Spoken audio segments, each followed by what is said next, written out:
प्यारे बच्चों, क्लास 11 की सीरीज में आपका स्वागत है। आज हम लोग उसके अगले कंटेंट के बारे में चर्चा करने वाले हैं, जो हम लोग कहाँ तक अभी तक देखे थे। तो हम लोग यह सीखे थे कि अमाशय के अंदर गैस्ट्रिक ग्लैंड्स की स्थिति होती है, जो 3 तरह के स्राव को यानी कि कोशिका को देती है। हमने बताया mucus neck cell, peptic cell, chief cell या तीसरा पैराइटल सेल्स या ऑक्जेंटिक सेल्स होती हैं, जो अलग अलग चीजों का स्राव करती हैं। इसमें से सबसे खतरनाक मैंने बताया था ऑक्जेंटिक सेल, जो कि एचसीएल का स्राव करती है। ठीक है, तो चलिए इसके आगे बढ़ते हैं और आगे देखते हैं कि आगे उस बोलस का अब क्या होने वाला है। तो चलिए देखते हैं प्यारे बच्चों, यहां से अगले कंटेंट में तो लिख रखा है कि अमाशय 4 से 5 घंटे तक भोजन का संग्रहण करता है। यानी भोजन यानी कि वही बोलस जो आता है अमाशय के अंदर, वहां पे आने के बाद अब भाई वो विश्राम करता है, स्टोर हो जाता है, संग्रहण करता है। इसको हम लोग क्या कह सकते हैं, वो विश्राम करता है। ठीक है, वहां पे कम से कम कितना घंटा, 4 घंटे, 4 से 5 घंटे। ठीक है ना। अब इसलिए हमको भोजन किए रहते हैं 2 घंटे बाद, 3 घंटे बाद, बच्चों को छोड़ करके यार। बाकी किसी को जल्दी भूख भूख नहीं लगता और हम लोग ऊपर से कुछ भी खाते रहते हैं, जो कि ठीक नहीं है, क्योंकि वहां पे अभी भोजन का डाइजेशन तो पूरी तरह हुआ नहीं है। इसलिए इस दरमियान भोजन या कोई भी चीज हमको नहीं खाना चाहिए। खाने का रिजल्ट हम लोग देखते ही हैं कि क्या होता है, शरीर फैटी हो जाता है, इत्यादि बहुत सारे रोग भी आ जाते हैं। तो प्यारे बच्चों, चलिए हम लोग आगे देख लें।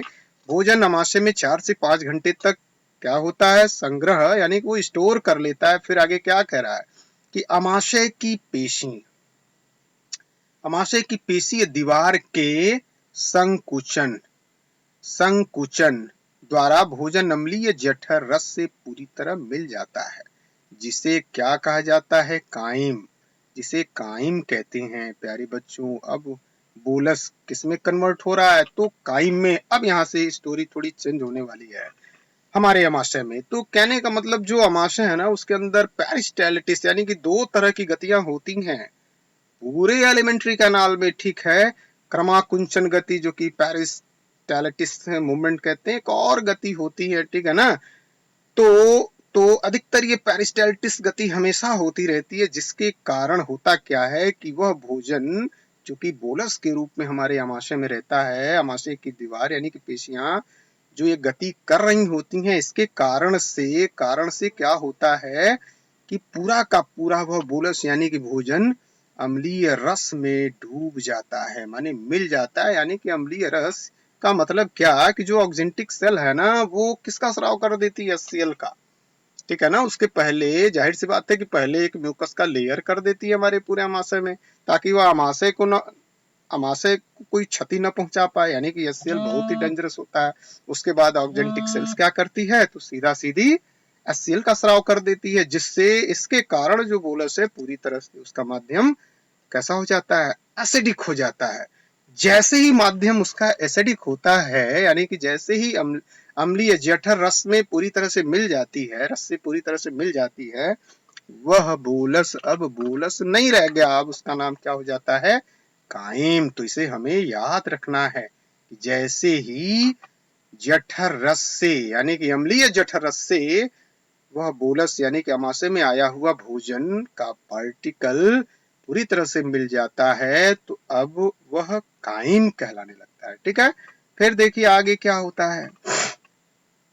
अब पुनः प्रो एंजाइम, ध्यान रखिएगा, यही प्रो एंजाइम जो कि हमने इसीलिए इसको मिटाया नहीं है, तीनों सेल्स को, इन तीनों सेल्स को, यही रीजन है कि हमने मिटाया नहीं है, क्योंकि यह प्रो एंजाइम यहाँ क्या करने वाला है अब देखने को मिलेगा। तो प्रो एंजाइम पेप्सिनोजन हाइड्रोक्लोरिक अम्ल के संपर्क में आने से सक्रिय एंजाइम पेप्सिन में परिवर्तित हो जाता है। प्यारे बच्चों, देखो कितना इंपॉर्टेंट रोल प्ले यहाँ हो रहा है, किसका, तो प्रो एंजाइम का। अब आप पूछोगे कि यह प्रो एंजाइम कहाँ से स्राव हुआ, तो पूछने की बात तो है नहीं यार। अभी हम लोगों ने समझा है, जो पेप्टिक सेल थी ना, यानी कि ये जो बी वाली सेल्स है, जिसे हमने क्या कहा था, पेप्टिक सेल या चीफ सेल, ये क्या कर रही थी, तो यही तो प्रोएंजाइम पेप्सिनोजन का स्राव कर रही थी, ठीक है ना। यही प्रोएंजाइम और पेप्सिनोजन का स्राव ये कर रही थी, और यह प्रोएंजाइम और पेप्सिनोजन यहाँ लिख रहा है जैसे ही हमारी एचसीएल के संपर्क में, एचसीएल भाई साहब यानी कि जो ऑक्जेंटिक सेल के द्वारा स्राव होता है हमारे आमाशय में, जैसे ही इसके साथ यह मिलती है ना, अब उसका रूप रंग पूरी तरह से उसकी उपस्थिति के कारण बिल्कुल भी चेंज हो जाती है। मतलब क्या होता है, यहाँ पे हम लोग देख सकते हैं कि जैसे ही यह प्रोएंजाइम पेप्सिनोजन हाइड्रोक्लोरिक अम्ल के संपर्क में आती है, अब वहां पे सक्रिय एंजाइम जिसे हम लोग कहते हैं पेप्सिन में परिवर्तित हो जाती है। मतलब यह जो प्रोएंजाइम है ना, प्रोएंजाइम की उपस्थिति में, ठीक है, पेप्सिनोजन, ये प्रोएंजाइम पेप्सिनोजन यहाँ पे जो है पेप्सिनोजन ये है ना, अब जैसे ही HCl यहाँ पे भाई साहब आते हैं, ठीक है, HCl से यहाँ मिला ना, संपर्क में आने से सक्रिय एंजाइम कौन सा, तो यहाँ पे लिख रखा है पेप्सिन। यहाँ हम हिंदी में लिख दे रहे हैं पेप्सिन, यानी किसकी उपस्थिति से, यानी कि जहां ये प्रो है उसको हम लोग इनएक्टिव असक्रिय कहेंगे, यानी कि रहता तो है लेकिन यहाँ पे कोई काम नहीं करता है। जैसे ही HCl भाई साहब आते हैं और ये बाकी सारी चीजें आती हैं, उसकी उपस्थिति में ये सक्रिय हो जाते हैं और सक्रिय होकर के सीधा पेप्सिन में कन्वर्ट हो जाते हैं। और यही पेप्सिन जो कि यहाँ लिख रखा है, देखिए, जो आमाशय का प्रोटीन अपघटनीय एंजाइम होता है। तो क्वेश्चन यहाँ से तो बनता ही है ना, बिल्कुल बनता है। प्रोटीन अपघटनीय एंजाइम कौन है, तो पेप्सिन है, जब सक्रिय होते हैं तब, ठीक है। अब यहाँ पे लिखा है कि पेप्सिन प्रोटीनों को प्रोटीओज तथा पेप्टोन्स में बदल देता है, यानी कि यही पेप्सिन, ठीक है ना, ये पेप्सिन किसमें किसको बदल देता है, तो प्रोटीन कहाँ से आ रहा है भाई, तो प्रोटीन वही जो हम लोग खाना वाना खाते हैं ना, जिसमें कार्बोहाइड्रेट्स होते हैं, प्रोटीन होता है, फैट्स होता है। तो स्टार्च तो हमारे मुख गुहा में 30% साफ हो गया था, बाकी जो कुछ बचा था प्रोटीन वगैरह तो सब कुछ वैसे ही था। तो उसमें से, यानी कि उस फूड पार्टिकल में से जो प्रोटीन होता है ना, उसे क्या होता है, उसी प्रोटीन को यह पेप्सिन जब मिलता है तो प्रोटीओज तथा पेप्टोन्स जो कि पेप्टाइडों में बदल देता है। कौन बदलता है, पेप्सिन बदलता है। पुनः जठर रस यानी कि गैस्ट्रिक ग्लैंड, याद करिए भाई, गैस्ट्रिक ग्लैंड जो कि म्यूकोसा के लेयर पर है, यानी कि म्यूकोसा और म्यूकोसा के बाद जो 3 सेल्स है उसके ऊपर यह है, यानी कि यह जठर रस यानी गैस्ट्रिक जूस में उपस्थित श्लेष्म यानी वही चिपचिपा पदार्थ एवं बाइकार्बोनेट श्लेष्म उपकला स्तर का स्नेहक वही लुब्रिकेंट्स और अत्यधिक सांद्रित यानी कंसंट्रेटिव, हाईली कंसंट्रेटिव, ये बात तो आपको याद रखनी चाहिए, अत्यधिक सांद्रित हाइड्रोक्लोरिक अम्ल यानी कि HCl अम्ल, यानी कि ये खतरनाक अम्ल, और वो भी सांद्रित का मतलब होता है डाइल्यूट नहीं, सांद्रित यानी कि सीधा एसिड, खतरनाक वाला एसिड भाई, ठीक है। तो देख लो, ये हम लोग के आमाशय में है, ठीक है। ये सांद्रित हाइड्रोक्लोरिक अम्ल से उसका बचाव करते हैं। कौन बचाव करता है, तो ये म्यूकस कह रहा है ना, ये हमारे जठर रस में कह रहा है उपस्थित श्लेष्म एवं बाइकार्बोनेट श्लेष्म जो कि एक लेयर पहले बनाते हैं, और यही म्यूकस के ऊपर HCl का स्राव होता है। यही कारण जो मैंने प्रश्न आपसे पुटअप किया था, किस म्यूकस लेयर के पहले बनने के कारण उसके बाद HCl का स्राव होता है, जिससे यह म्यूकस और हमारे अंग के बीच में HCl बाद में रहता है, और बीच में म्यूकस के होने के कारण हमारे आमाशय को कोई क्षति यह HCl महोदय नहीं पहुंचा पाते, ठीक है, यानी कि उससे बचाव हो जाता है। पुनः आगे लिखा है कि HCl माने हाइड्रोक्लोरिक अम्ल पेप्सिनों के लिए उचित अम्लीय माध्यम, यहाँ पे याद रखना है कितना माध्यम, तो तकरीबन 1.8। अब आप सोच सकते हो कितना हार्ड एसिड है ये।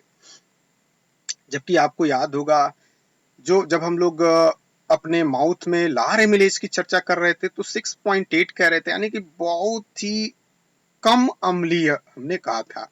इसलिए कहा था क्योंकि वो 7 के नजदीक था, ठीक है, 7 के नजदीक था। जबकि यहाँ पे जो पीएच है ना वो सीधा सीधा बहुत ज्यादा एसिडिक है, ठीक है, तैयार करता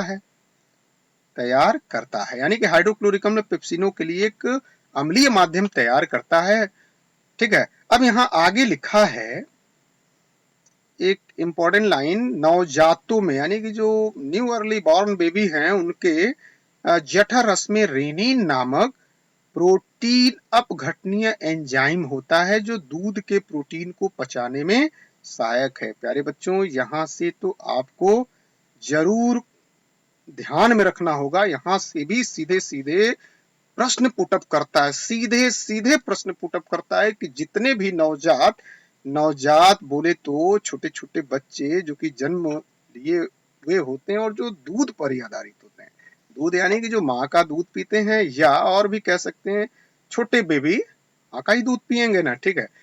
तो यहाँ पे क्या लिख रखा है, जितने भी नवजात हैं के जठर रस में, यानी कि उनमें भी तो ये सारे अमाशय वगैरह सारी संरचनाएं होंगी, में एक रेनिन नामक यह हमें याद रखना है प्रोटीन अपघटनीय एंजाइम होता है। अब यहाँ पे प्रश्न दिमाग में आपके बनने चाहिए, ये रेनिन और प्रोटीन अपघटनीय एंजाइम का संबंध क्या है।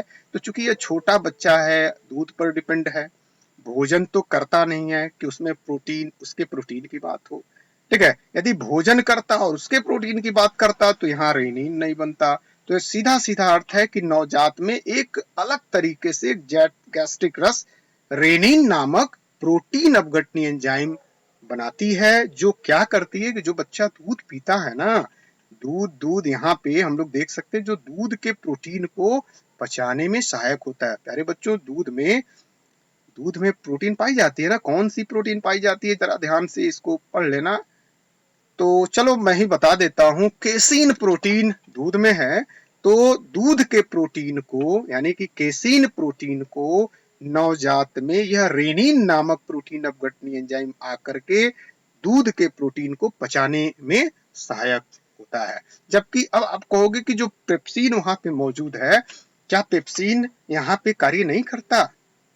तो बिल्कुल भी यहाँ पेप्सिन का कोई रोल नहीं है छोटे बच्चों में, ठीक है। इसलिए छोटे बच्चों में प्रकृति ने क्या किया कि रेनिन नामक प्रोटीन पाचक एंजाइम यहाँ बना लिया है ना, जो क्या करता है, दूध के अंदर उपस्थित प्रोटीन यानी कि केसीन प्रोटीन को पचाने में सहायक होता है, ठीक है। तो यहाँ से आपका इंपॉर्टेंट क्वेश्चन और बना जो विभिन्न प्रतियोगी परीक्षाओं के लिए बहुत ही जरूरी होता है, आप ध्यान रखोगे रेनिन, यानी बच्चों में उसका गैस्ट्रिक जूस में कौन सी प्रोटीन पाचक एंजाइम होती है, तो रेनिन होती है, ठीक है। अब आगे देखिए क्या लिखा है, जठर ग्रंथियां थोड़ी मात्रा में लाइपेज भी स्राव करती है, लाइपेज यानी कि थोड़ी मात्रा में लाइपेज भी स्राव करता है, जो वसा के पाचन में थोड़ा बहुत मदद दे सकता है, ठीक है। तो बस यहाँ तक हम लोग आज समझेंगे। अपने अगले लेक्चर में हम लोग छोटी आंत की स्थिति यहाँ से दे रहा है वो समझने वाले हैं। तब तक के लिए धन्यवाद, खूब पढ़िए और खूब बढ़िए। Thank you.